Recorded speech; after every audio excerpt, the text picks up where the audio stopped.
Մեկ ամիս առաջ զենքով իշխանափոխության փորձ կատարած Սասնա Ծռերի անդամ Արայիկ Խանդոյանը որոշել է ընտրությունների միջոցով պայքարել Ծաղկահովիտի համայնքապետի պաշտոնի համար։ Միայնակ Գայլ մականվամբ ազատամարտիկի փաստաբան Արա Պապիկյանը փոխանցեց, որ քիչ առաջ Խանդոյանի վստահված անձը հասցրել ու վերջնաժամկետից շուտ ընտրական հանձնաժողովին է ներկայացրել համապատասխան փաստաթղթերը։ Այսպես ասեմ, հասցրել փաստաթղթեր անձեր հավաքեն եւ արդեն հանձնել են հանձնաժողով։ Ինչը որ օրենքով պահանջված է, վստահված անձը, լիազորված անձը արդեն ներկայացել է ընտրական հանձնաժողով։ Զինված խմբի անդամ Խանդոյանն այժմ կալանավորված է ոստիկանության պարեկապահական գունդը գրավելու գործով, սակայն օրենքը չի արգելում նրան այս կարգավիճակում պայքարել գյուղապետի աթոռի համար։ Ընտրատարածքային հանձնաժողովը տեղական ինքնակառավարման մարմինների ընտրություններին հայտ ներկայացրած թեկնածուների գրանցումը կավարտի 5 աշխատանքային օրվա ընթացքում։ Կենտրոնական ընտրական հանձնաժողովի պաշտոնական կայքից տեղեկանում ենք, որ ավելի վաղ Ծաղկահովիտի համայնքապետի պաշտոնի համար իր թեկնածությունը գրանցելու համար հայտ էր ներկայացրել նաև գործող գյուղապետ Հանրապետական կուսակցության ներկայացուցիչ Գեգամ Խաչատրյանը,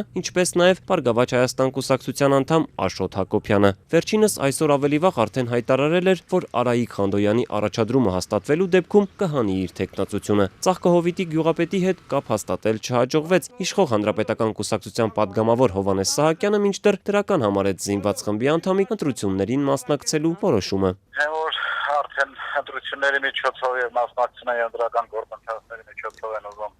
պայքարել ինչ-որ բան փոխել, դա դրական է, լավ կլիներ, որ ի սկզբանե նման քայլերով փորձեին իրականացնել, այլ ոչ թե զենքով փորձեին զինված որևէ գործողության արդյունքում ինչ-որ մի բան փոխել, ինչպես իրենք են ներկայացնում։ Մենք ազատ արդար, այսպես ասած, ընտրությունների կողմնակից ենք եւ կարծում եմ, որ ուժեղը ցանկացած ընտրության մեջ, այդ նաև Ծաղկահովիտում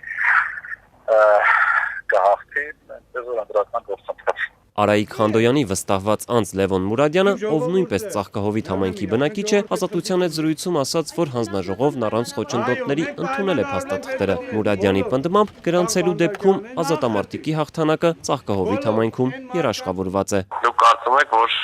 Ծաղկահովիտ համայնքում ինքը կարող է ընտրվել համայնքապետ։ Բայց եթե ջանքած կդենք չենք տնկալ։ Մուրադյանը սահմանված վերջնաժամկետից 1 ժամ առաջ է փաստաթղթերը հասցրել հանձնաժողով։ Պատճառն ըստ նրա կալանավայրի ղեկավարության կողմից փաստաթղթերի տրամադրման ձգձգումներ։ 3 բանտից գրված նամակում Արայիկ Խանդոյանը նույնպես հայտնել էր, որ իրավապահները ապօրինի խոչընդոտներ են ստեղծում լիազորագիրը տրամադրելու հարցում։ Խանդոյանի պաշտպան Արա Պապիկյանը Ազատության հետ զրույցում հաստատեց, որ լիազորագրի հարցը տարբեր պատճառներով մի քանի օր շարունակ լուծում չէր ստանում։ Քրեակատարողական հիմնարկների վարչության մամուլի պատասխանատու Գոռ Ղլեչյանը մինչդեռ Ազատության հետ զրույցում պնդեց՝ դիմումին ընթացք են տվել անմիջապես։